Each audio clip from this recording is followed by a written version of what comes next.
আসসালামু আলাইকুম রহমতুল্লাহ। সবাই কেমন আছেন? আশা করি আলহামদুলিল্লাহ ভালো আছেন। আমি আলহামদুলিল্লাহ ভালো আছি। চলে আসলাম আমাদের সফরের আরেকটা ভিডিও নিয়ে। যে সফর আমাদের বলা যে সফর ছিল, সফরের এক সাথী ভাই নুরুদ্দিন ভাইয়ের স্পেশাল খিচুড়ি রেসিপি নিয়ে। তো আলহামদুলিল্লাহ ভালো রান্না করেন, কিন্তু উনি অনেক ছটপট রান্নাবান্না করেন। কখন কি দিবেন সেটা ভুলে যান, এক এক সময় এক একটা জিনিস দিয়ে দেন।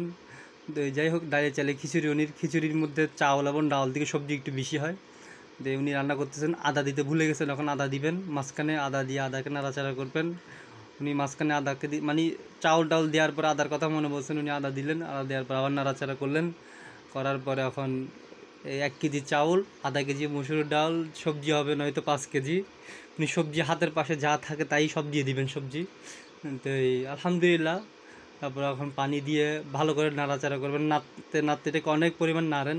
নাড়াচাড়া করার পরে এখন ঢেকে দিবেন। ঢেকে দিয়ে তো আলহামদুলিল্লাহ লবণ দেখবেন, লবণ টবণ দেখে বলবো যে আলহামদুলিল্লাহ ভালো হয়েছে। তো এখন সবাইকে সার্ভ করবেন উনি খিচুড়ি। খিচুড়ি দেওয়ার পরে গরম গরম এখন প্লেটে প্লেটে বাড়বেন। বাড়ার পরে এই যে আমাদের স্পেশাল শেফ নুরুদ্দিন ভাই, আলহামদুলিল্লাহ খুব ভালো সাথী, ফিকিরবান সাথী। তারপরে খ্যাতবন্দের লাইনে অনেক কষ্ট মুজাহাদা করেন, আখলাকও ভালো। তো আলহামদুলিল্লাহ খেয়েছি, আলহামদুলিল্লাহ অনেক ভালো হয়েছে। আল্লাহ তালা যেন উনিকে আল্লাহ তালা খ্যাতবন্দের যা যা খায় নসিব করেন, দোয়া করবেন। আসসালামু আলাইকুম।